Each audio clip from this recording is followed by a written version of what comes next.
Fala, meus amores! Hoje eu quero dar uma dica para você que tem a ousadia de viver a vida. Use é a plataforma de seguros 100% digital. Cabe no seu bolso, viu? Com a Use é seguramente fácil. Você cria um plano personalizado e paga mês a mês como um serviço de assinatura. Tudo bem simples, pelo app mesmo.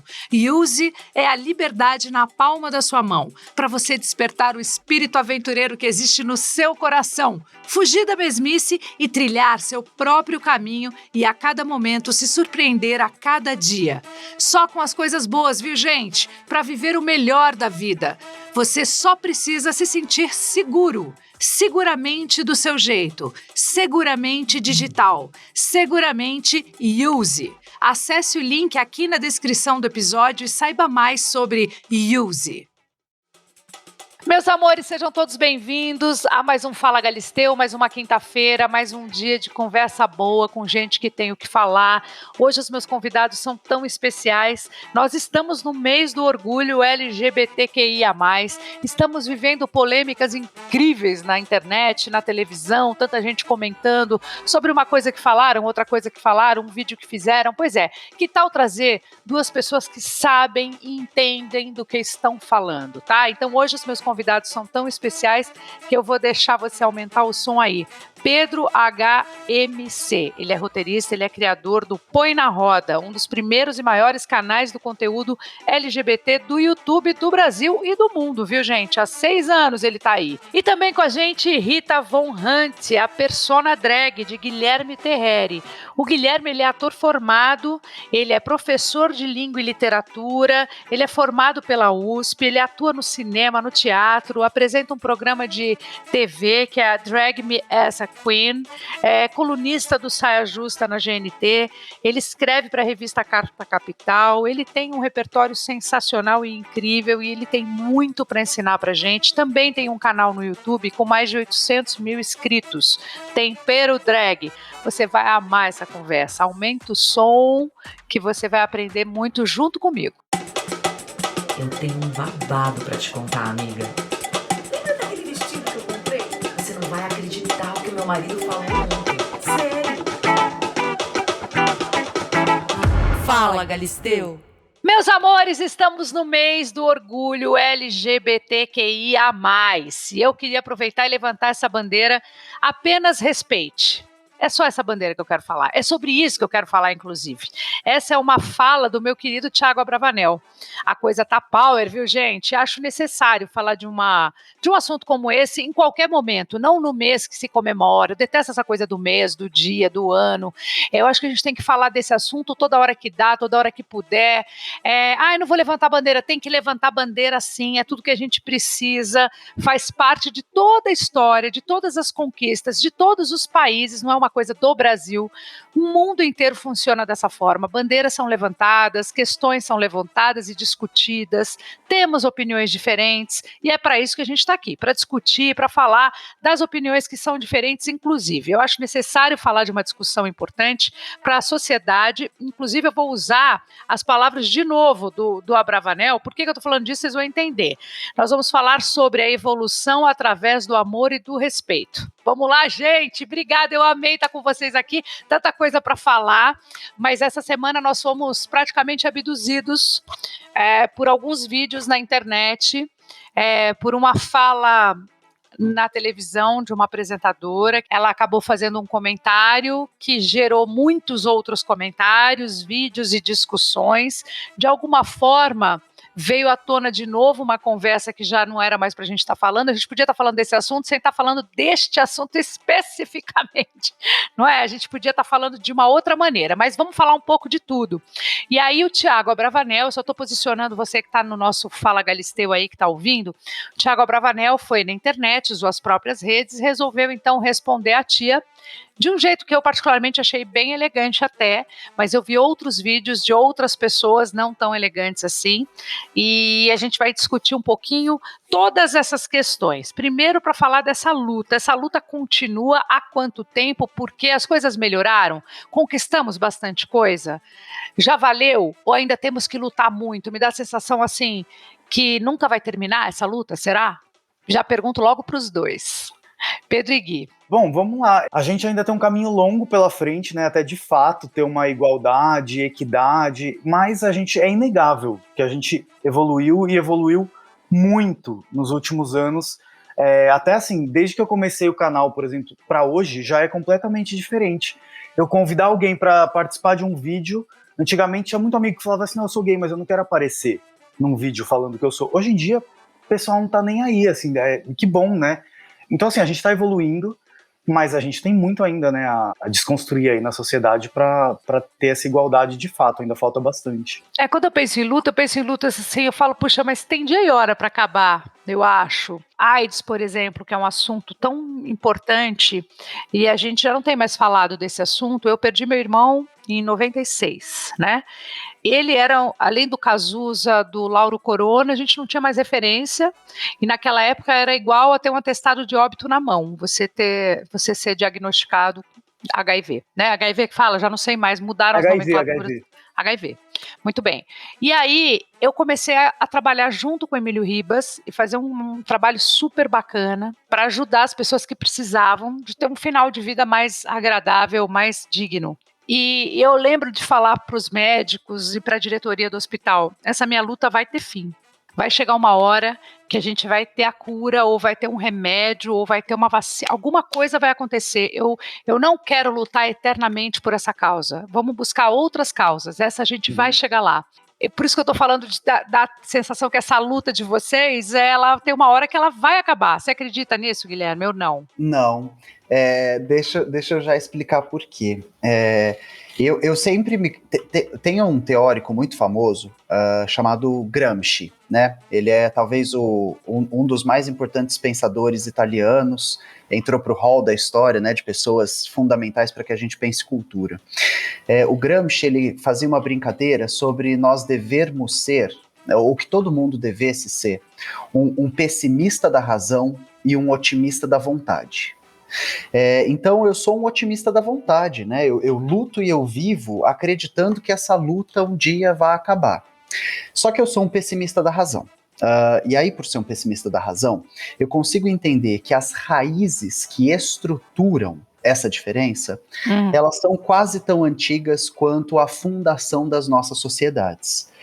Os preconceitos dirigidos às mulheres, às populações negras, aos LGBT, aos pobres, eles são preconceitos que estruturaram a nossa vida em sociedade. As nossas sociedades foram construídas sobre esses preconceitos. Exato. Hoje é quase impossível pensar uma religião neopentecostal que não passe 10, 15 minutos do seu culto prescrevendo comportamento sexual, né? E a gente mora no Brasil, a gente mora num país extremamente pobre, desigual, numa periferia do capitalismo, onde pessoas pobres, pessoas relegadas à marginalidade social, onde os nossos estilos musicais, onde a nossa TV, onde a nossa cultura depende do sexo. É a principal mercadoria da indústria de cultura no Brasil. E aí, portanto, as igrejas elas se ocupam muito aqui no Brasil de falar sobre sexo, né, de prescrever o que é ideal, o que não é, etc. Então, de novo, a nossa luta, ela tem hora para acabar? Otimistamente, falando sobre as nossas Deveria ações, Deveria ter. Agora, fazendo uma análise social e histórica, analisando dados de cultura, ela é uma luta como a luta feminista. Ela é uma luta como a luta antirracista. E ela nunca vai acabar, até que a gente reformule ou reestruture a sociedade. Que duro, hein, ter que encarar essa realidade, mas ela é de verdade, eu sinto isso também. Eu acho que a gente já teve grandes conquistas. As mulheres já tiveram, né, a luta dos gays também. Tô até com medo de falar gay. Gente, eu tô numa situação assim, eu sempre fui super desencanada, sempre falei desse assunto com tanta tranquilidade, sempre fui envolvida, mas eu tô com tanto medo dessas nomenclaturas que agora eu tô até com... Gay pode, né, gente, falar?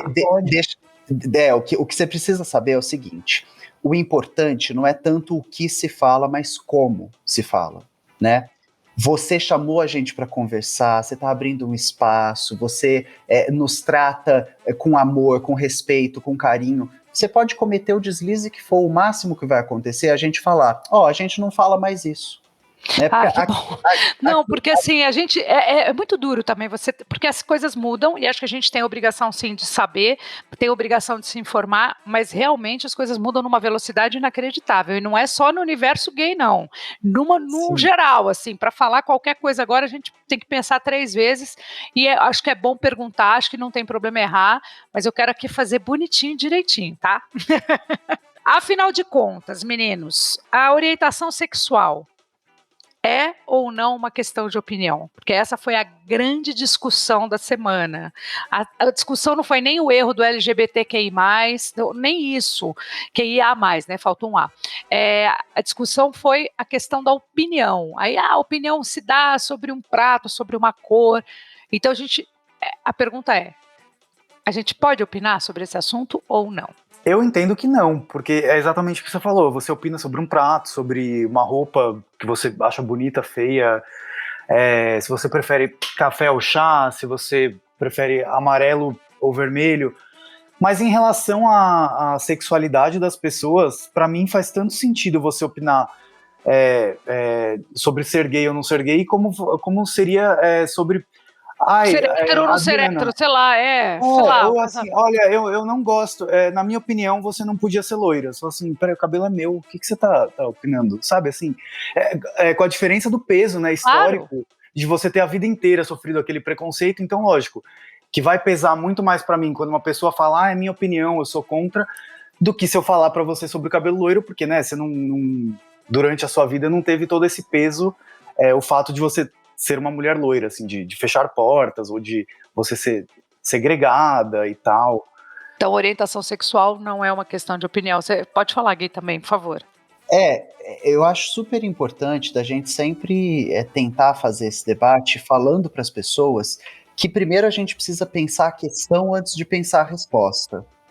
Então, a nossa questão aqui é tentar pensar sobre o que é válido que a gente opine, né? E normalmente as nossas opiniões servem para a gente guiar debates, né? A gente opina sobre coisas para poder pensar em mudá-las. É possível mudar a orientação sexual de uma pessoa? E a resposta não. Tem outra coisa também que eu sempre procuro expor, é que como o debate de gênero e sexualidade é novo para alguns setores sociais, talvez esses setores eles ganhem sempre emparelhando gênero e sexualidade com raça. Então, é possível opinar sobre a branquitude ou negritude? Não. Então emparelha. A partir de agora que você sabe que você não pode opinar sobre alguém ser indígena, negro, descendente de povos orientais, você não pode opinar sobre isso. Então, Mas eu acho que a maior discussão, desculpa te cortar, Gui, mas imagina. é só para, porque senão eu vou perder o raciocínio aqui. Imagine, há 10 anos atrás, todo mundo opinava, ria, era motivo de chacota, piada. Às vezes as pessoas falavam na pura ignorância, nem era por uma questão de ser homofóbico, ou uma questão de ser. Ai, meu Deus, me fugiu a palavra, preconceituoso. Acabava falando porque falava, nem sabia direito, não sabia a fundo o que ela estava querendo dizer com aquela frase, sabe? Aquelas Exato. piadas prontas, aquelas frases que vocês sabem bem quais são, essas frases que eram muito utilizadas no nosso vocabulário. Eu falo, nossa, porque eu mesmo, quando era adolescente, cheguei a contar piada, achando muita graça daquela piada que eu estava contando e não achando que eu estava tendo nenhuma atitude errada, porque naquela época, errado era pensar diferente. A gente tinha que estar todo mundo dentro de uma mesma caixa. Então, para mim, eu estava dentro dessa caixinha, até eu começar a descobrir, entender, conhecer, enfim. Então, acho que quando você fala dessas opiniões que a gente tem que discutir, você engloba aí também os ignorantes, que às vezes eles não têm informação sobre aquilo mesmo, eles estão achando que estão abafando. Essa questão, ela é perfeita para a gente poder discutir o que aconteceu essa semana. E aí a gente deve entender que existe uma grande diferença entre pessoas com baixo, pouco ou dificultado acesso à informação e pessoas que preferem a ignorância. A gente está falando sobre uma herdeira de uma das maiores fortunas do país. A gente está falando de uma pessoa que teve acesso a tudo do bom e do melhor, que estudou na escola que ela quis, que teve todas as portas e possibilidades abertas a ela. E tem um ponto da fala dela no programa que eu acho inadmissível, torpe, que é quando ela fala: eu preciso ser ensinada. Você não precisa ser ensinada, você precisa aprender. É bem diferente. Ser ensinada precisa uma criança. Ser ensinada precisa uma pessoa que teve pouco ou nenhum acesso à informação. Você precisa se levantar e ir atrás dela. Você precisa aprender. Sair da voz passiva, ser ensinada, e ir para a voz ativa, aprender.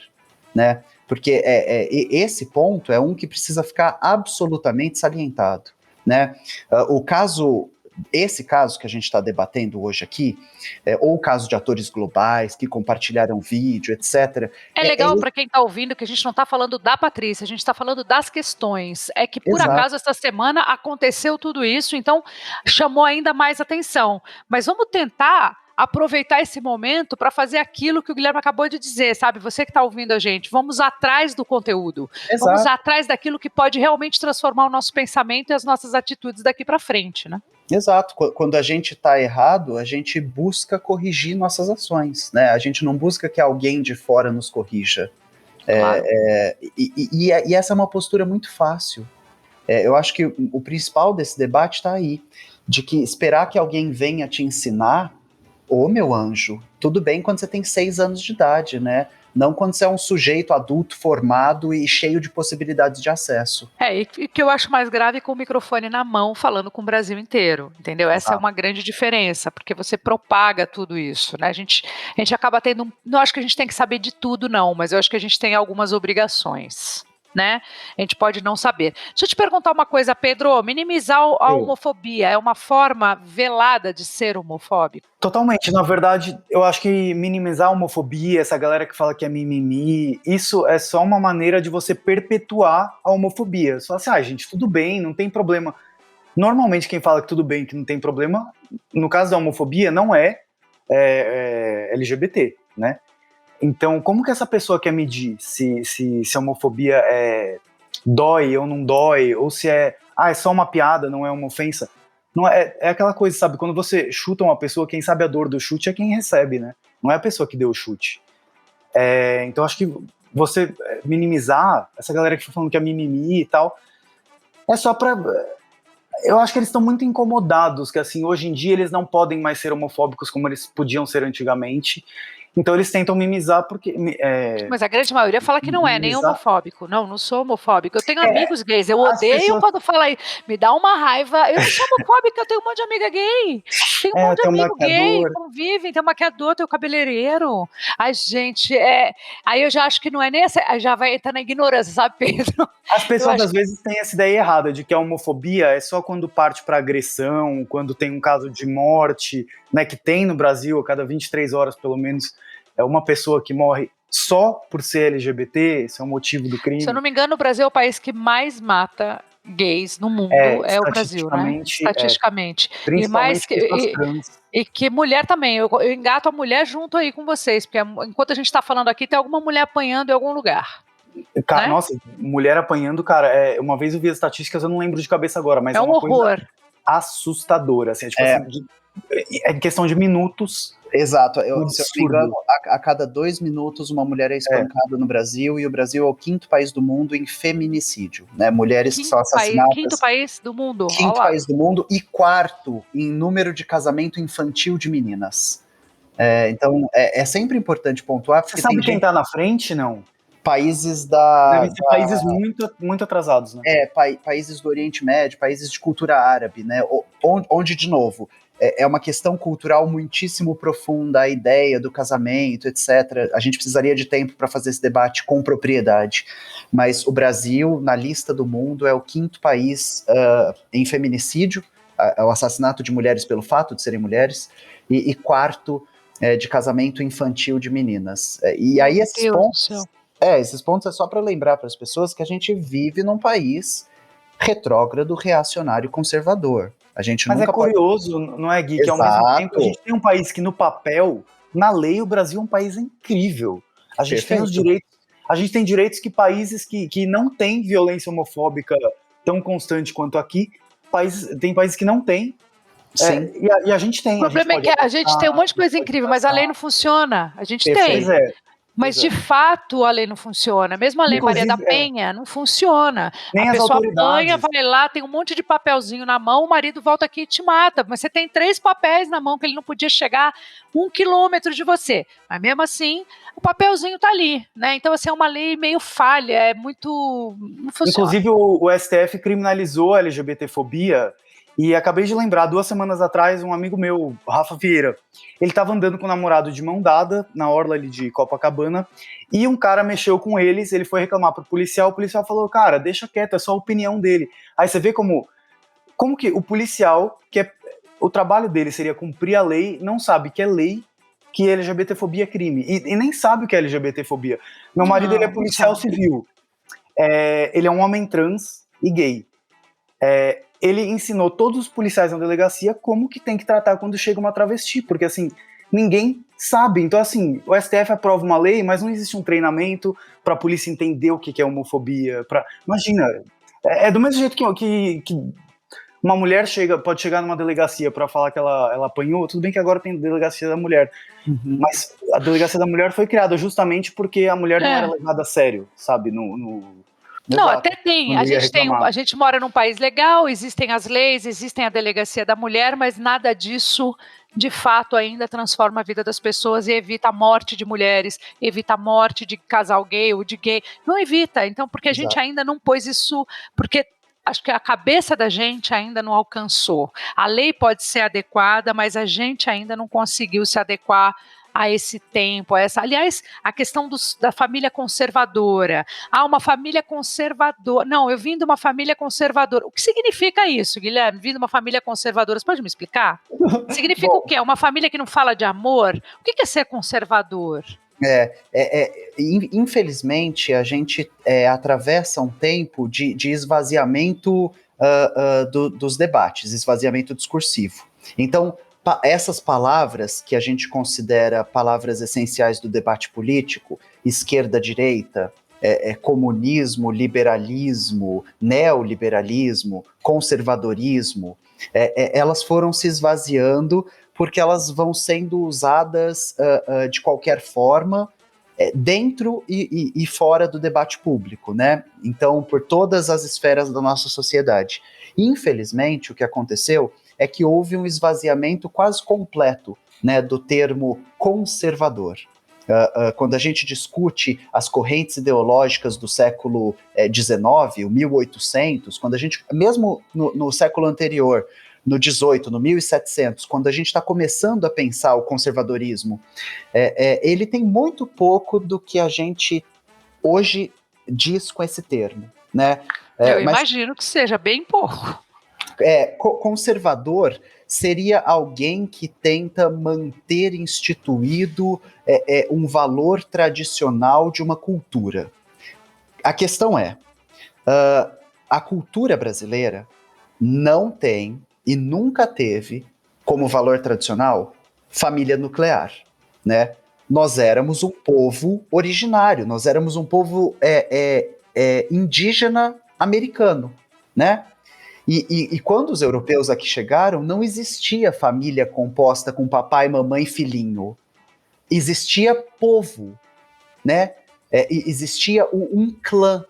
Existia uma família que era composta de tio, tia, primo, avô, pai, irmão, todo mundo junto. A criança da tribo, né? No caso exatamente. Ela não é do pai e da mãe, assim. Todos os livros de antropologia contam pra gente sobre isso, né? Quando os trabalhos antropológicos foram feitos ao longo do século XIX, XX, aqui na América, uma resposta e uma pergunta comuns eram: de quem é essa criança? E o povo respondia: do povo, né? Que coisa, né? Quem é muito legal ouvir isso, porque cai como um bálsamo nos nossos ouvidos nos dias de hoje, você relembrar esse momento, né? Essas histórias. E aí, eu vim de uma família conservadora. É importante salientar, não. Talvez você tenha vindo de uma família reacionária. E aí o reacionário é esse movimento que detesta a mudança e que tenta combatê-la, né? O reacionarismo é o medo de que as coisas mudem. E aí, em reação à mudança, ele opera uma política de ressentimento. Não tem nada a ver com conservar. Tem Eu a ver também acho que quando essa fala, a família conservadora, eu fico tentando buscar na minha família, porque todo mundo tem um tio conservador, né? Na família tem um vô que foi conservador, uma pessoa, um irmão conservador, que eu tô falando aqui com ironia, gente, porque as pessoas estão ouvindo e não veem as imagens, mas assim, todo mundo tem uma desculpa para dar dentro da família. Basicamente é isso que eu tô querendo dizer, que o conservador hoje serve como desculpa. Eu venho de uma família XYZ conservadora, então assim, eu posso dizer isso com carteirinha, porque eu venho de uma família super careta no sentido talvez super reaça.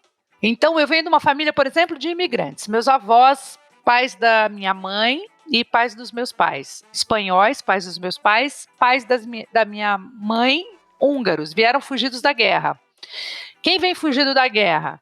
Uma mão na frente e outra atrás, duros, não falavam a língua, vieram começar a vida deles aqui, quietíssimos, porque os imigrantes, eles não faziam amizade, eles não eram abertões, até porque são diferentes, né, culturalmente e porque estavam diferentes. fugindo, né?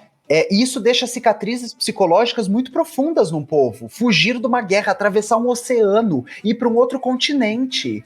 É uma experiência maluca, né? Maluca, e eles eram seríssimos. Olha, eu juro que eu não sei a história da minha avó, porque a gente não tinha o hábito de conversar muito. Ela era muito doce, muito querida, fazia muita comida. Ela me ensinou a rezar, ela me ensinou a escovar o dente, a tabuada, mas quando eu perguntava para ela, vó, me conta um pouco da tua história, ela dizia, enrolava e não contava. Ela nunca quis contar exatamente a história dela. Então, é muito chato ter que falar isso, mas nem a minha mãe, que eu pergunto para minha mãe até hoje, falo, mãe, mas você não sabe nada da vovó? Ela fala, não sei nada. Eles não falavam. Então, assim, isso para mim é ser conservador? Não sei, eu acho que essa palavra está inadequada. Eles não eram conservadores, eles tinham medo, eles eram, como eu posso dizer, eles não queriam, quando a pessoa não quer se envolver com o outro, eles não tinham minha avó não era uma mulher cheia de amiga, ela ficava calada na dela, quieta na casa dela, e assim seguiu minha mãe, assim seguiu meu pai, eles não eram pessoas, minha mãe não tá viva, mas eu não me lembro dessa roda de amigos, dessas coisas acontecerem na minha casa, sempre foi uma coisa, agora eu posso usar como uma família reservada, não conservadora, conservador não tem a ver com essa família careta, não é? Não tem nada a ver. Também acho que não. Porque até bem pouco tempo eu também falava, eu venho de uma família conservadora, não, eu venho de uma família dura, pobre, estudei colégio estadual, mas que tinham dificuldades com tudo que era novo. Na verdade é isso, bem isso que você falou. Exato. Não pode mudar muito, é isso que a gente tem, é assim que a gente vai aprender a tocar a nossa vida. Só que a gente deve também entender que isso não é um demérito. Isso é um fato que constitui a experiência de quase todo lugar do planeta, né? As classes trabalhadoras, as pessoas mais pobres, as pessoas que têm suas mãos de obras mais exploradas, né? No caso, a gente está falando de 3, 4 gerações atrás de imigrantes. Essas pessoas, elas tinham pouco ou nenhum acesso à possibilidade de debate, né? Isso que a gente está fazendo aqui agora, citar autor, voltar para o século XVII, estabelecer, é uma coisa absolutamente inacessível, né? Não faz parte do repertório de todo mundo. Não. A nossa luta é para que faça, né? A luta por educação é para que faça. Mas a gente deve entender que o reacionarismo, o conservadorismo, eles são traços constituintes da experiência mais empobrecida, né? Porque esses povos, eles não essas classes, elas não recebem ferramentas para lidar com as coisas, mas não é desculpa. Não. Se a gente pensar, por exemplo, o Movimento Sem Terra no Brasil, o MST, eles têm hoje um núcleo de diversidade lá dentro. Existe um movimento LGBT dentro do MST. E aí não tem desculpa, sabe? Se o movimento de trabalhadores rurais que luta por terra consegue entender que todo gênero é bem-vindo, que toda sexualidade deve ser respeitada, que desculpa outras pessoas podem ter? Pedro, como é que é na sua família? Vou sair só um pouquinho assim do foco para entender, para trazer um pouco as nossas histórias para dentro. Na sua família, tem alguém conservador ou tem alguém assim que pensa de um jeito diferente, que você teve que ir lá e conquistar aquela pessoa? Você teve que ir lá se explicar? Teve alguém que te questionou dentro da sua família? A família da minha mãe é uma família do interior de São Paulo, um tanto tradicional. Mas assim, eles nunca tiveram aquele preconceito explícito, pelo menos. Eu sei que das últimas vezes, principalmente depois do meu canal, que eu fui pra lá, quando eu levava namorado e tudo, eles sempre foram incríveis, assim. Então, eu acho que Você deve nunca ter sentiu de um tido, primo, de uma prima? Nunca sentiu? quando eu era criança, bastante. Porque, né, mais afeminado, gosta mais das brincadeiras de menina que das de menino, eu era muito assim, e gostava de brincar de boneca com uma prima minha. Eu não via maldade nenhuma ali quando eu tava brincando Claro. com ela, mas eu percebia que primos olhavam estranho, ou tiravam sarro, ou fazia piadinha. Mas assim, nunca foi uma coisa, nunca partiu pra violência, ficava ali naquele bullying meio escola, mas que depois passava, sabe? E você Então, se defendia? Você falava com a tua mãe, na escola, bullying, essas cara, coisas? não, Como é que não, era? não, e eu acho que isso é o mais cruel em relação a toda criança na escola sofre, ou porque vai ser zoado porque usa óculos, porque é gordo, porque é negro, porque vai ser alvo de piadinhas ali dos colegas, mas no caso da criança LGBT, quando ela vai para casa, uma criança negra, uma criança gorda, ela vai ter o colo do pai e da mãe. Agora, quando você é gay, você falar pro seu pai que falaram que você anda rebolando, ou que você tem a voz mais fina que dos seus amigos, qualquer coisa assim, ou que você desmunheca, seu pai vai te repreender também. Então você não tem um porto seguro, você não tem onde se apoiar. Então você guarda aquilo pra você e você não fala pra ninguém. E você começa a achar até que você tá errado, até se você tiver sorte de se desconstruir, se informar, entender que é a sociedade que tá errada, não você. Então, eu acho, aliás, esse um grande diferencial do bullying LGBT-fóbico, porque a criança fica completamente sem defesa. Não tem nenhum adulto para defender ela, né? Depende do tipo de relacionamento que um pai e a mãe que estão atentos têm ao filho, porque é uma questão também de atenção, né? Porque eu sou mãe, posso dizer hoje, mas assim, a gente tem a sensação que mãe nunca quer ver o que ela não quer ver. A mãe só quer ver o que ela quer ver. Então ela quer ver o filho.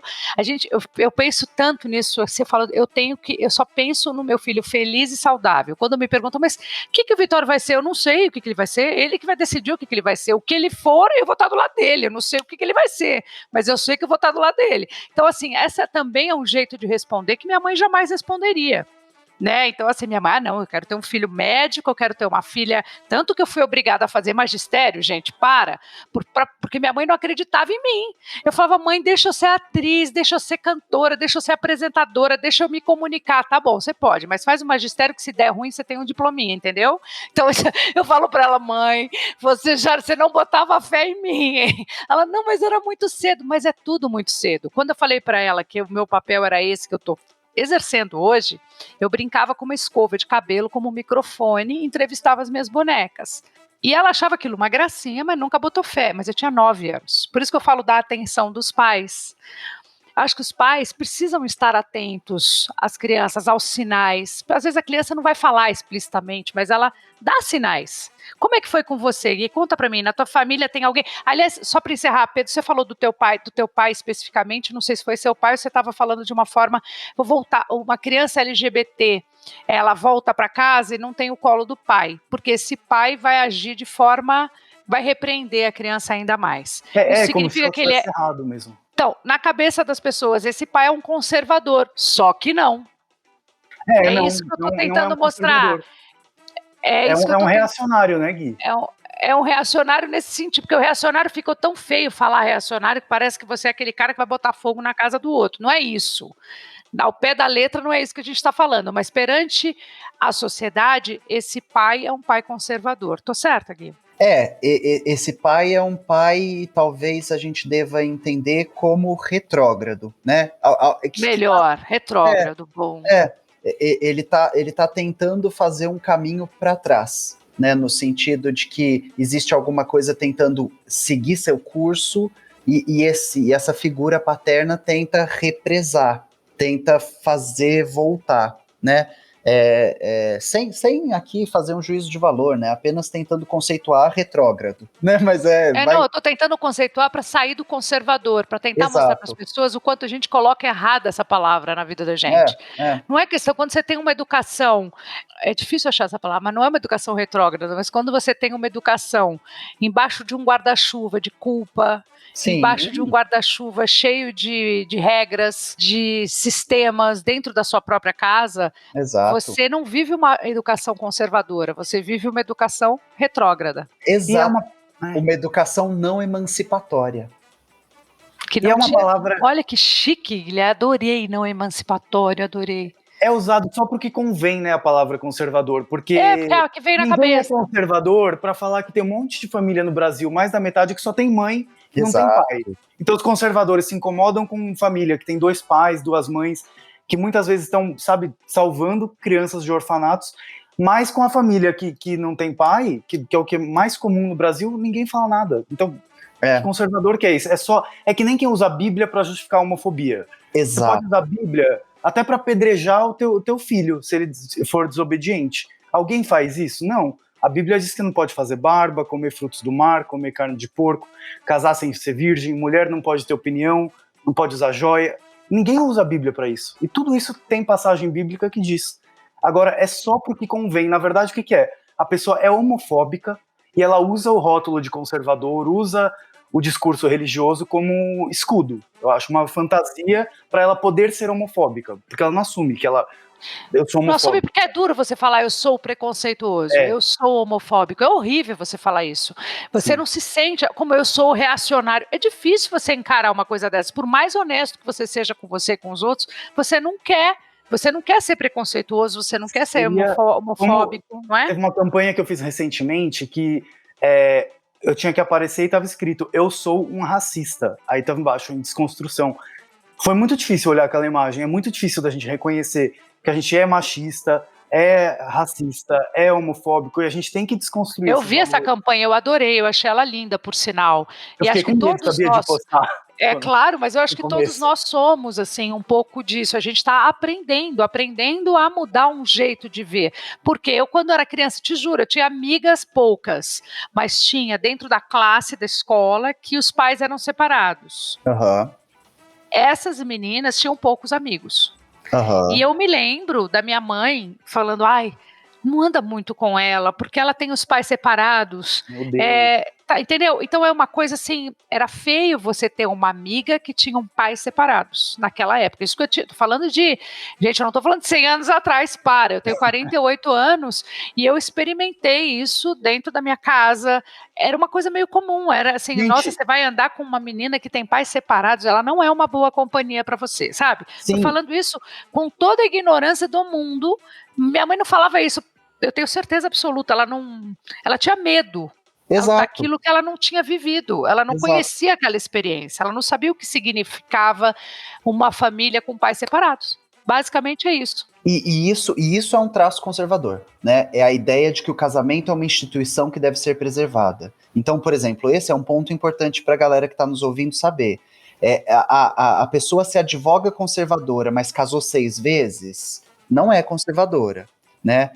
O conservador, ele tenta preservar instituições muito antigas. Então, por exemplo, um conservador deveria ser monarquista, querer a volta da família real no Brasil, né? E isso é um conservador. Todo o resto não é um conservador.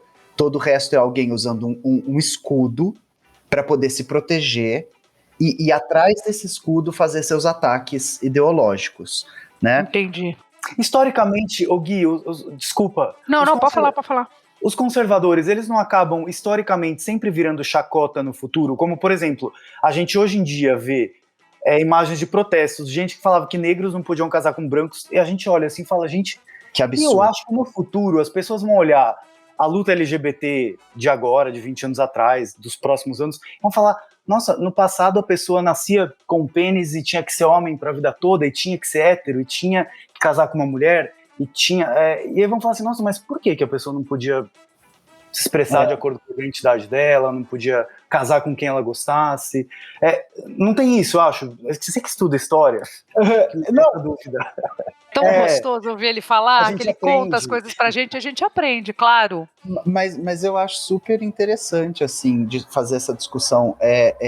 A ideia que a gente tem hoje é de que os movimentos conservadores, eles têm uma tendência a irem se dissipando à medida que o tempo avança.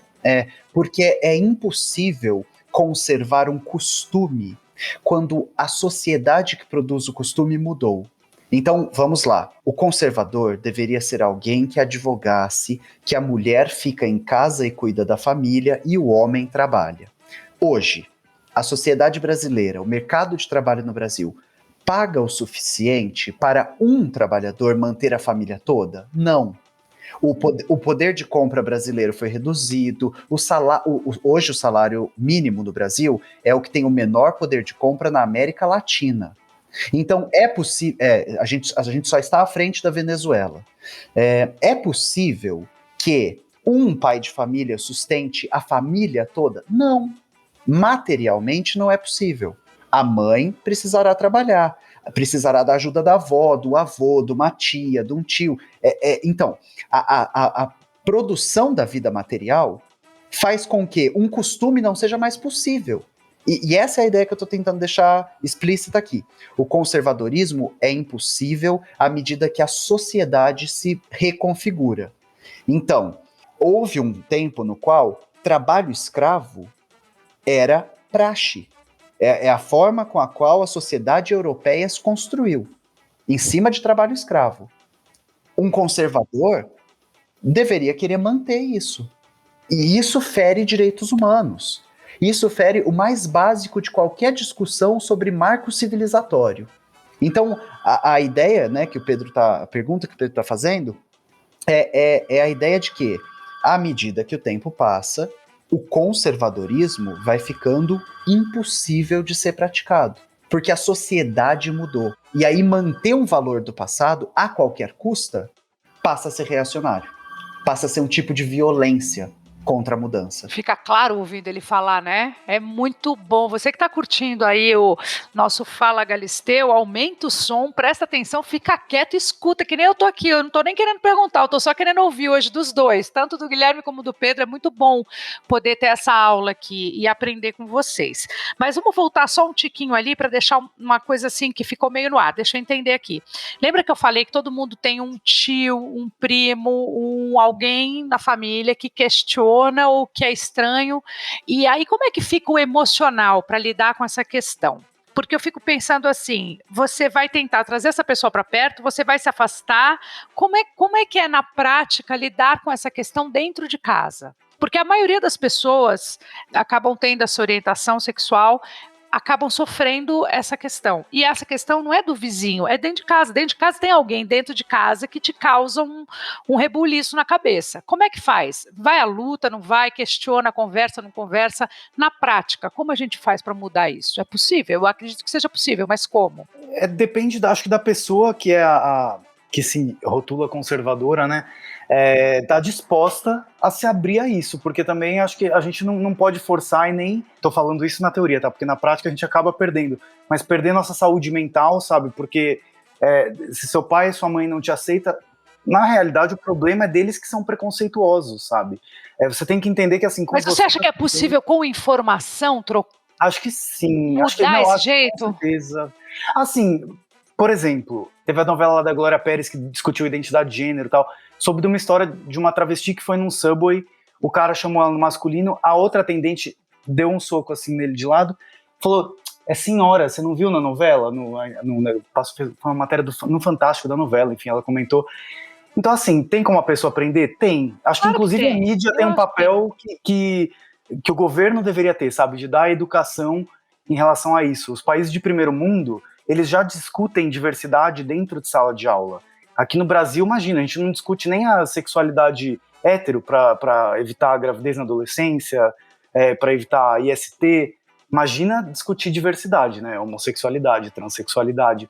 Mas a questão é é através da educação, acho. E acho que a mídia tem feito muito mais do que... Eu acho que a mídia tem um papel importante nessa hora e tem dado resultado. Assim, vocês acham que minha mãe continua falando, poxa, tá separada ali, é melhor não andar com ela? Minha mãe mudou o jeito de pensar, de olhar, de acreditar. Mas o que aconteceu? O meu trabalho, desde cedo, fez ela entender a diferença, fez ela ver outras coisas. Eu acho que é importante você estar aberto ao novo. A minha mãe, apesar de ser uma mulher que viveu só com o meu pai, mesmo não sendo, ela tinha um casamento ok, mas se ela não tivesse, ela ia continuar só com o meu pai, entendeu? Assim, foi um pouco da educação que ela recebeu e era um pouco como ela acreditava que uma mulher deveria se comportar. E de repente ela tem um filho que acaba morrendo de AIDS em 1996, e ela tem uma filha que é artista, comunicadora e que teve que aguentar a família toda falando isso aí é puta, isso aí, olha, isso aí não vai dar certo, isso aí vai dar problema. Imagina, e ela foi se afastando. O jeito que ela encontrou de deixar me dar essa. Como é que você falou que eu achei tão chique aquela palavra de emancipar, me deixar aí? Como é que você falou? Exato, uma educação emancipatória. O jeito que ela encontrou, sem muita informação, ela parou na 4ª série do primário, não tinha Google, tinha só Barça. Lá em casa tinha Barça à vontade, e a televisão era bem restrita, vocês sabem disso. Então, assim, ela teve que aprender na prática, com o filho dela e com a filha dela, que sou eu, e fui lá atrás e fui carregando ela junto comigo, e ela foi vendo que as verdades dela estavam todas indo água abaixo. E assim é a minha vida hoje com meu filho. Eu também pensava de um jeito, e o Vitório com 10 anos me ensina mais do que eu ensino para ele, eu juro para vocês, porque ele é um cara livre, muito mais livre do que eu achava que eu era. Ele é mais livre. Então ele se posiciona de um jeito e ele dá importância na cabecinha dele, no universo dele, só porque é importante. Porque não é importante, ele não está nem aí, ele toca a vida dele, que é o que a gente deveria fazer. Então quando a gente está atento ao filho, a gente aprende mais do que ensina. E as crianças hoje, elas são livres. Todos nós éramos, mas a gente tinha uma sociedade diferente, a gente tinha os mesmos brinquedos, a gente tinha poucas opções, né? Se você voltar atrás, pessoas que eu não conheço brincaram com as mesmas coisas que eu e aprenderam exatamente a mesma coisa que eu na escola, apanharam do pai, apanharam da mãe, porque era assim que funcionava, apanhava e minha mãe nem lembra que batia, minha mãe fala que nunca bateu, mas batia e batia muito, porque como você falou, quem apanha lembra, quem bate não lembra não. Então, é tão diferente falar da educação que eu tive, da educação que o Vitório tem hoje, mas qual é o meu papel aqui? Qual é o meu papel? Como é emancipar? Adorei. Exato. Construir uma educação emancipadora. Isso, construir uma educação emancipadora, exatamente. Esse é o meu papel, deixar ele ser. Não importa quem, ele tem que ser. Eu mal posso esperar para ver a geração do Vitório quando ele tiver assim com 20, 30 anos, imagina como é que vai estar o mundo. Tomara. Eu fui fazer uma matéria do Põe na Roda que eu recebi um inbox, isso tem uns anos já, deve ter uns 2, 3 anos que foi, acho que até mais, que foi bem antes do Covid. Eu recebi uma mensagem no inbox falando assim, olha, aqui é de uma escola do interior de São Paulo, São Carlos, tá tendo um protesto aqui porque os alunos querem que tenha casal de gay e de lésbica na quadrilha, e os professores não querem deixar, e os pais metade queria, metade não queria. Eu me transportei para quando eu era criança, eu fui lá e entrevistei essa classe, de 11, 12 anos de idade. E, assim, demais, não é? Gente, eu falo, cara, isso é inimaginável pra minha geração, que bicha era só um xingamento. E aí você vê, ela é bissexual, ele é hétero, mas ele pinta unha, não sei o quê. E assim, entre os alunos, tem uns 2 ou 3 na classe são contra. Mas assim, os outros quase 30 alunos, todos querem, inclusive os héteros. E no final das contas, teve casamento, teve quadrilha com um casal de lésbicas e com um casal gay. Só que, gente, deixa eu brincar aqui de voz do desconforto. Pedro, era um colégio público ou particular? Não, particular, totalmente. De maioria branca ou negra? Maioria branca. Da centralidade ou da periferia da cidade? Não, totalmente centralidade. Então vamos lembrar que qualquer discussão que não faça recorte de classe chama miopia, né? Sim. E aí vamos lembrar também que a gente não pode ficar otimista acreditando que o mundo vai ser um lugar melhor com a geração do Vitório, porque a gente já teve no mundo uma geração chamada beatniks e hippies, que durante os anos 60 e 70 nos Estados Unidos chegou a ameaçar o capital. Foi uma geração que falou, eu não quero saber de enriquecer, eu não quero saber de explorar a mão de obra, eu quero saber da natureza, da cachoeira, do amor livre. E essa geração virou a geração dos yuppies, os maiores investidores das bolsas de ação dos Estados Unidos. Então, assim, não existe futuro dado, existe futuro construído através de luta, né? Então, só para a gente não deixar a esperança tomar nossos corações, assim, como se fosse uma Não, mas coisa é que tá importante. Cheira de bola, eu e o Pedro ficamos quietos. Agora baixou aquela bola assim. É verdade, você tem toda a razão, Guilherme. Tristeza isso, mas é fato. Então, voltando para o início, essa é uma luta eterna. Será uma luta eterna. Talvez o Vitório vai lutar junto com outros amigos e vão continuar por outros motivos. É isso? E haverá pequenos acúmulos, pequenas conquistas, até que haja uma grande transformação. É isso que a gente aprende com o processo histórico. Tudo é uma somatória, dia a dia, luta a luta, voz a voz, braço a braço. E que com o acúmulo de 40, 100, 300 anos, transforma as coisas ao nosso redor. Guilherme, você sofre preconceito ainda hoje, mesmo você sendo quem você é? Eu vou te dar uma resposta que eu adoro. O Pedro já me entrevistou no canal dele, e toda vez que alguém me pergunta alguma coisa, eu respondo sim e não. Então, eu sofro preconceito hoje? Sim e não. Como é isso? Muito do que eu sofro, eu não sei que sofro, porque eu já passei por isso. Não tá nem aí. Mas também tem uma coisa de privilégio, né? Hoje a minha agenda está lotada de trabalho, hoje eu posso ajudar financeiramente meus amigos, hoje eu tenho uma carreira de sucesso, eu sou um nome conhecido no Brasil, eu virei uma pessoa respeitada, a minha voz, a minha opinião, a minha erudição importam. Então, é difícil. E eu já ouvi isso, inclusive de pessoas que não queriam que eu tivesse ouvido, não sabiam que eu estava na sala ouvindo, que ia ser difícil ser preconceituoso comigo no programa, comigo no auditório, porque eu ia desconstruir a opinião das pessoas. Uau! Então eu sinto também que eu virei uma máquina de destruição em massa do reacionarismo, sabe? Se eu estiver junto, eu vou lutar. E tem muita gente que tem medo de lutar comigo. Acho que tem medo, inclusive, de aprender. Tem gente, infelizmente, tem. né? Tem medo de aprender, de querer saber. Que gostoso que é ser ignorante, né? Dá uma tranquilidade ficar ali no cantinho ignorante. Meu Deus, e com você, Pedro, você sente preconceito? Ou você também, pelo fato de já ter conquistado o seu tamanho, o seu status, né? Essa grandeza que você acha que fica diferente e passa por você e não machuca? Como é? Eu acho que é um pouco parecido com a do Gui, porque a gente fala de um lugar de muito privilégio, né? Então, assim, as pessoas normalmente acham legal, né, eu ser gay hoje. Agora, eu não sei como que, por exemplo, a família tradicional da minha mãe do interior lidaria comigo se eu não fosse um gay bem-sucedido, vamos dizer, sabe? Se eu não tivesse aqui dando entrevista pra você, se eu não tivesse aparecido no Fantástico, dado entrevista no Jô, não sei o quê, aí é muito fácil, né, as pessoas respeitarem. Mas eu acho que certamente tem, né, o preconceito que está embutido na sociedade, deve ter gente que fala pelas costas e tal, e lógico que também existe a violência homofóbica por aí, sei lá, teve um dia que eu tava no metrô, o cara gritou bicho, enfim, tava lá com o negócio de arco-íris, mas é meio que o que o Gui falou, a gente já passou tanto por isso, sabe, quando eu era adolescente, Passa, né? me machucava.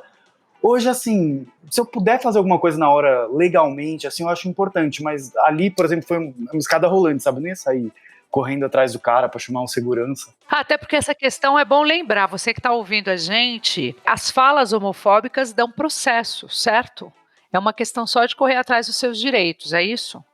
É possível processar. É possível, mas busca uma delegacia especializada, porque as comuns, elas nem sabem o que é homofobia. Mas se você vai num DECRAD, que é a delegacia que apura crimes contra a orientação sexual, crimes de racismo, eles sabem exatamente o que pode, o que não pode, e vão acompanhar o caso, porque normalmente numa delegacia comum, delegado não vai nem dar atenção, sabe? Ele vai achar que nem o policial lá do caso do meu amigo, vai achar que era só a opinião da pessoa, sabe? Voltando aqui, aquele cara que é o conservador, né, que fala assim, poxa, mas eu não sou preconceituoso, eu tenho um amigo gay. Esse cara que acredita que ele não é homofóbico, apesar dele estar sendo, ele tem conserto, né?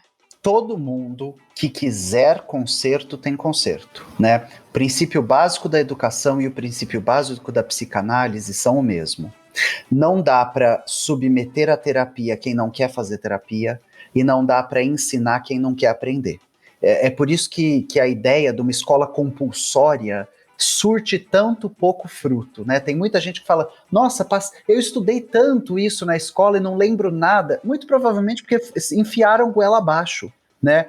Porque não era um ambiente de aprendizado, era um ambiente de mandar e obedecer. E isso não tem nada a ver com educação. Então, todo mundo é um trabalho em processo. Não existe identidade fechada, não existe consciência pronta. Senão a gente não tinha por que viver, né? Senão a gente ia nascer, crescer e morrer todo mundo igual. E a vida nos transforma, né? O mais bonito da vida é passar por ela entendendo que amanhã você vai ser outra pessoa. E acolher a mudança como parte da existência, né? Tudo muda. A semente vira árvore, a flor vira fruta, a fruta vira semente. Faz parte da vida, né? Quem se apega demais a uma coisa só, uma identidade só, uma verdade só, vai morrer sem ter tido a experiência do que significava estar vivo. Que lindo, é isso aí mesmo, gente. Agora vamos para as siglas, que eu detesto fazer essa pergunta, mas vamos. L. Lésbica, mulheres que se sentem atraídas por mulheres. G. Gays, homens que gostam de homens. B. Bissexuais que se sentem atraídos por pessoas. T. Quer Iggy? Quer que eu fale? Não, vamos assim de ping-pong. Tá gostoso, assim, jogral. T são as pessoas trans que ultrapassaram essa fronteira do gênero imposto ao nascer, né? Então, mulheres trans, homens trans, pessoas não Gente, binárias. eu achei que o T era travesti. Mas também, tá dentro. Que susto. O T são 3 coisas: transexuais, transgêneros e travestis. É um guarda-chuva. Entendi, agora entendi. Q. Queer. Queer. Inclusive é importante explicar, né? Porque a Patrícia Bravanel foi explicar depois. Jesus Cristo. Ai, gente do céu. O menino, coitado, o menino que foi explicar, Coitado, eu acho que ele foi pego de surpresa ali, ele não tinha retórica mesmo, ele não conseguia falar, porque ele não tinha preparo para aquilo, acho que ele não deu tempo do menino, não sei, me deu essa sensação, eu fiquei com a agonia do menino, coitado, eu achei que ele teve boa vontade, na verdade. Sim. Ele se atrapalhou ali, a gente ficou confuso. Então vamos lá, queer. Eu entendo como queer, como se fosse um termo guarda-chuva usado para todas as outras identidades de pessoas que não estão na conformidade do restante da sociedade. A maior parte da sociedade é hétero, cisgênera. Todo mundo que não está ali nas letras LGBT, mas está fora daquele padrão da sociedade, está dentro do queer. Gui, eu respondi certo, porque até eu confundo um pouco com queer. Eu gosto de responder da seguinte forma. O queer está na sigla para que a gente entenda uma série de outras coisas. Então, talvez se a gente tiver aqui pouquíssimo tempo para explicar, queer não é uma identidade. Queer é uma luta. Então, eu vou continuar.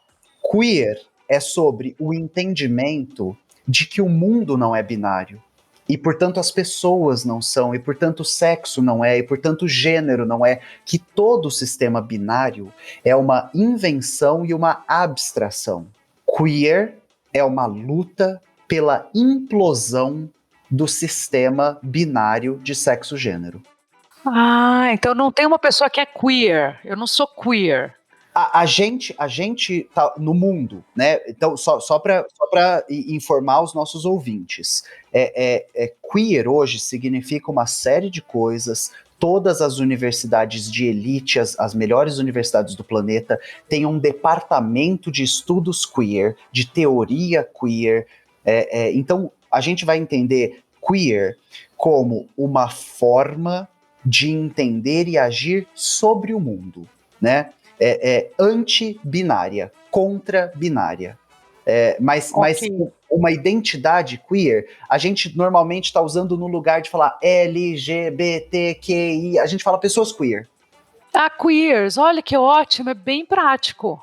Exato. Porque essas letras vão aumentar, não vão? Eu acho que elas vão aumentar, porque elas aumentam bastante com conhecimento, elas vão indo, Então, assim, quando era só LGBT, não era? Eu tenho. Começou Não, com era só L... GLS, lembra? GLS, era GLS, simpatizantes, Era tão entendi. raro o hétero aceitar os gays e lésbicas que ele virava da sigla também, né? GLS.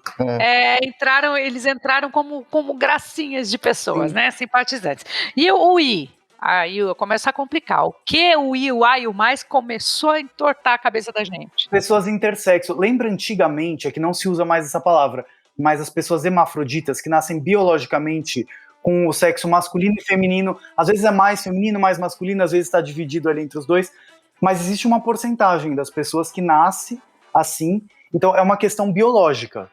São as pessoas que nascem, que não se fala mais hermafrodita porque ganhou uma conotação bem negativa, assim, o nome. Então virou O nome como é que é? Intersexo. Isso. Antigamente, às vezes, a pessoa nascia intersexo, a família via no bebê e mandava operar para ver se ia manter ali o aparentemente masculino ou feminino. Aí que Era uma acontece? decisão familiar, que loucura. Mas é errado, porque ou a criança médica. depois crescia, se identificava com o Não, gênero feminino e virava uma pessoa trans à força, porque poderia ter ali os dois. Tem alguns países, que, se não me engano, a Alemanha, alguns países assim, bem de primeiro mundo, que já estão proibindo, o Canadá também, proibindo cirurgias em crianças intersexo. A criança tem que crescer para ela entender qual a identidade dela, para poder fazer uma cirurgia que vai definir, sabe, qual vai ser o genital dela. Tem uma coisa bacana de contar para os ouvintes também, é que o debate intersexo, ele também está em disputa. Então existe um setor da intelectualidade que diz que intersexo seriam pessoas que nascem com a marca dos dois sexos. Existe um outro setor da intelectualidade que defende que intersexo é todo corpo que nascer desafiante ao padrão. Então, um homem que nasce com um testículo em vez de dois seria uma pessoa intersexo. Uma mulher que nasce com uma configuração específica de útero, de ovário, uma configuração específica de vagina, uma configuração específica de pênis. Às vezes até cromossômica, né? Exato. XY, se é uma formação diferente. Né? A gente tem na genética o triplo X, né? Uma coisa conhecida como a superfêmea. A gente tem na genética o XXY. A gente tem na genética o X nulo. As configurações genéticas não são binárias. E aí o debate é que se a gente olhasse para intersexo como qualquer corpo que desafie o sistema binário, fenotipicamente falando, geneticamente falando, biologicamente falando, a gente estaria falando de 5% da população mundial. Nossa, é muita gente. É muita gente. É a mesma porcentagem de pessoas ruivas. É mesmo? É. Olha, minha avó era ruiva, essa minha avó húngara, ela era ruiva. Vamos lá, letra A. Assexuais são pessoas que não sentem atração sexual, mas elas podem desenvolver um interesse romântico, por exemplo. Uma pessoa assexual, ela pode namorar, mas ela não se interessa por sexo, ela não tem vontade. Então ela tá na época bem certinha, né? Olha, ela pode namorar à distância aqui, nasceu na época certinha. É horrível falar isso, mas tem um amigo meu que ele é assexual, e ele é tão bonito, eu olho pra ele e falo, você não sente vontade de nada mesmo? Ele falou assim, não tipo, tá tudo bem. Sabe que eu acho que a vida dele deve ser até mais fácil? Porque a gente perde... Mas deve ser difícil. Mas quantos anos ele tem? Cara, não sei exatamente, acho que ele tem uns 27, 28, por aí. Você imagina quanta angústia esse cara passou quando ele era adolescente, no auge do fogo de todo mundo, e se o cara obrigando a ter experiência. É quase um estupro, assim, porque assim, estão te forçando a ter sexo. Como gay, você sente um pouco disso quando os meninos tentam te forçar a pegar as meninas e falar que é muito legal, e você fica meio perdido ali, mas não tô com vontade, por que eles estão sentindo isso, eu não tô? Ou você até tenta, né, forçar a situação, que é horrível, né? Nossa, e o mais? O mais é o quê? Acho que as outras letras, né? Mas tem mais coisas, gente? Para quem tá em casa, hoje a sigla é composta da seguinte forma: LGBT, TT, QQ, I, AAA, CP, PF, 2K. Essa é a composição atual da sigla. O mais, ele entra para que a gente não precise colocar a sigla por extenso, e ele entra para lembrar as pessoas de que qualquer tentativa restritiva de definir sexo e gênero será incompleta. Voltando, tem dois filósofos da teoria queer, a Judith Butler e o Paul Preciado, que respondem uma pergunta de forma maestral e brilhante. Toda vez que alguém pergunta para eles quantos sexos existem, quantos gêneros existem, eles respondem quantas pessoas existem. Porque a ideia principal que está contida aqui, e aí você que me escuta, vê se você consegue chegar nessa ideia, é que a heterossexualidade, ela é uma visão distorcida do mundo. Vamos lá, eu sou um homem hétero, então eu gosto de mulheres. Você sente atração sexual pela Dilma Rousseff? Você sente atração sexual pela menina do BBB? Você sente atração sexual pela moça que trabalha com você? Não, é só por mulheres específicas, que tem alguma característica que desperta a sua heterossexualidade. Não é tão hétero assim. Então, a ideia do mais é mostrar para as pessoas que existem mais mistérios entre o céu e a terra do que sonha a nossa vã filosofia. Maravilhoso. Não vem falar que não deu para entender, porque ficou claríssimo. Mais claro que isso, nem com desenho. Acho que nem se a gente desenhasse ficava tão claro assim. Agora aqui, aquelas pessoas que são héteros, porém têm uma experiência, como é que eu falaria? Uma experiência gay? Não, uma experiência homossexual. Uma experiência que não é heterossexual. E gostou. Aí sim é uma opção e não uma orientação? Não, aí é uma descoberta. Porque se ela gostou, eu acho que ela... Gostou e ficou, porque acontece, precisou, a gente acompanha isso. Sim, existe. Eu acho que como a heterossexualidade ainda ela é compulsória, uma vez compulsória, foi você, não foi? Sim, como é uma coisa ainda imposta, muita gente acaba se descobrindo assim, tendo uma vida hétero, aí depois quando experimenta, fala, gente, mas peraí, eu gostei. Eu vim aqui só por uma fantasia, eu vim aqui e acabei gostando. Acontece, gente, de um casal hétero colocar uma terceira pessoa e esse casal hétero acaba. E essa terceira pessoa vira a coisa mais importante ali para um dos casais ali, um dos parceiros. Então, então não é, nesse caso também não é uma opção, é uma descoberta. Nunca vai ser uma opção. Nunca vai ser uma opção. Vai sempre ser uma configuração ou uma condição. Que eu não gosto de falar. Por que a opção é tão repudiada assim? Por que essa palavra opção ficou ruim? Pensa só, você não escolheu se atrair pelo seu marido. Aconteceu. Você não chegou um dia e falou assim, eu acho que eu vou me atrair por ele. Apertou um botão e se atraiu, entendeu? Você sentiu aquilo. Aquilo é uma vontade, um impulso, um desejo. Não Galisteu. É algo que você decide. Mas o que faz você se manter num casamento, por exemplo, seja hétero ou seja homossexual? O que faz você se manter é uma opção diária. Eu vou continuar casada, eu vou continuar. Eu faço essa opção de manter o meu casamento, porque depois de um tempo é uma opção, não é? Mas está em outro lugar o que a gente está discutindo. O que a gente está discutindo é assim, Galisteu, em que momento você escolheu ser hétero? Não escolhi. Bem-vinda. Ok. Entendido? A gente também não escolheu. Que loucura! Entendido foi ótimo isso, porque a gente se posiciona, né? Cai a ficha, vocês falam, entendi essa coisa da opção, então. Por que ela não existe, né? Não existe nesse vocabulário, nunca vai ser uma opção. Ai, gente, que delícia de papo. Olha, eu ficaria com vocês aqui um tempão, faria capítulo 1, 2, 3, 4 de podcast, mas eu quero oferecer esse programa aos LGBTQIA+, com todo o meu amor e respeito, e para você que acha que é de um jeito, pensa que é de outro, tem aqui todas as possibilidades e formas para você entender, para você se divertir, inclusive, porque eu acho que tem que ser leve, não precisa ser pesado, não precisa ser cheio de... Eu acho que tem que ser de um jeito natural.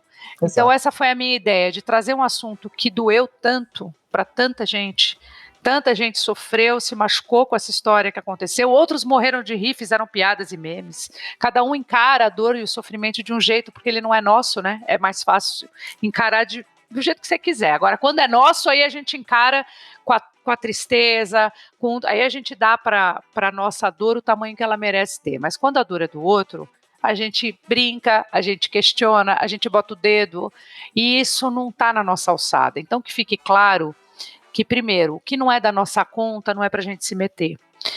E segunda coisa, que a gente precisa respeitar.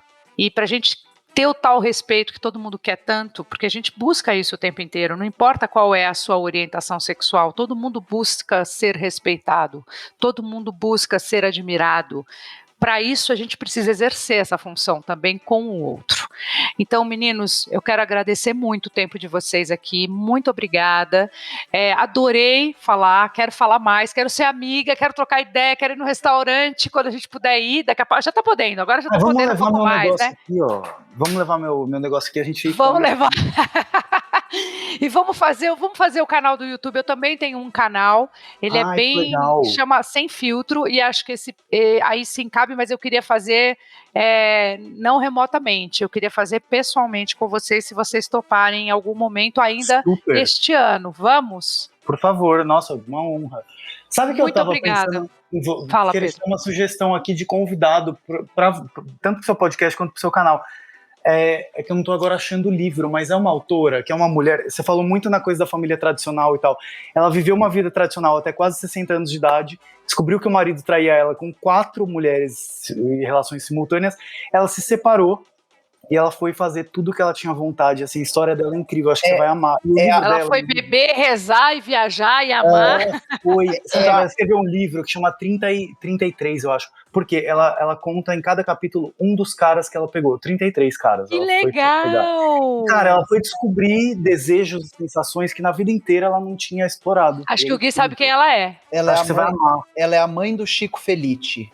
Ela mesma, Isabel Dias.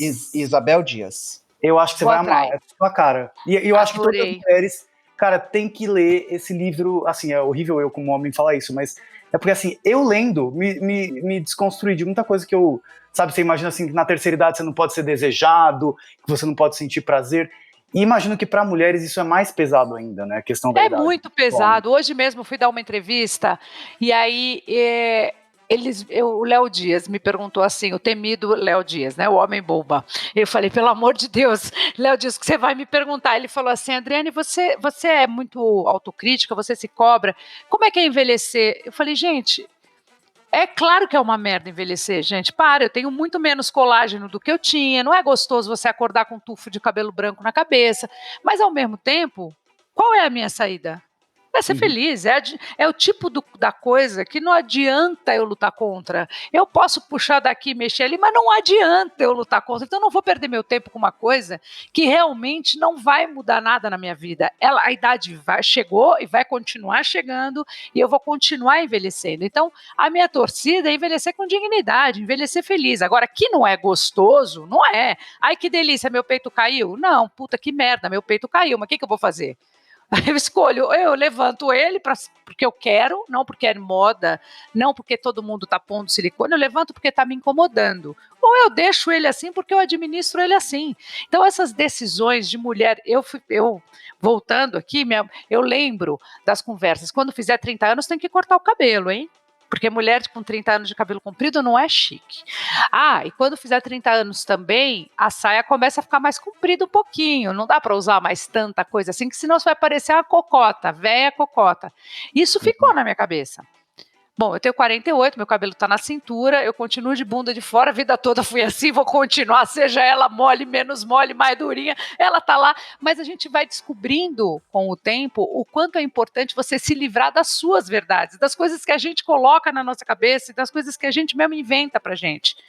É louco isso, né, Guilherme? Porque assim, eu vejo você com a sua Rita, e vejo a Rita jovem, vejo a Rita mais velha, vejo a Rita colorida, vejo a Rita cocota, eu vejo a Rita de todo tipo que eu quero ver, e tudo bem.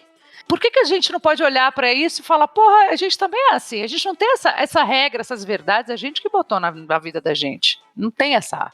É por isso que quando você falou da história da Isabel, como é o nome da moça que escreveu Isabel Dias, que foi experimentar isso, que bom que ela teve essa chance, que bom que ela despertou para isso, porque senão ela ia passar a vida angustiada, né? Ou então achando que aquilo era a vida. Exatamente. E fazer drag é muito sobre isso, né? Fazer drag é sobre abrir mão de reivindicar uma identidade. Eu faço uma drag queen, né?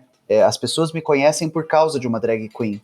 E a minha Linda, por sinal, como é linda a tua drag. Eita, que ela é linda! fico muito feliz de ouvir isso de você. É Mas, verdade, ela é linda. mas é isso, né? A cada vez que eu me monto, é uma nova drag. E ela me lembra que a cada dia que eu vivo, também é um novo Guilherme. E não existe coisa mais bonita do que celebrar essa mudança, sabe? Do que transformar isso numa alegria. Saber, olha, Claro! eu não sou mais o Guilherme de um ano atrás. Amém. Amém. Que bom. Que bom. Bom, tô vivo, tenho aqui, tô pronto pra aprender, né, Guilherme? Apesar de você saber muito, mas ainda você tá pronto pra aprender. Não, eu só sei que nada sei. Gente, Tá um bom. beijo pra vocês. Amei muito, muito, muito obrigada de Também. verdade, viu? Ó, Obrigado pelo convite. amei. Beijo, Dri. Voltaremos. Beijos. Obrigada, Pode viu? chamar. Beijo. Fala, Galisteu.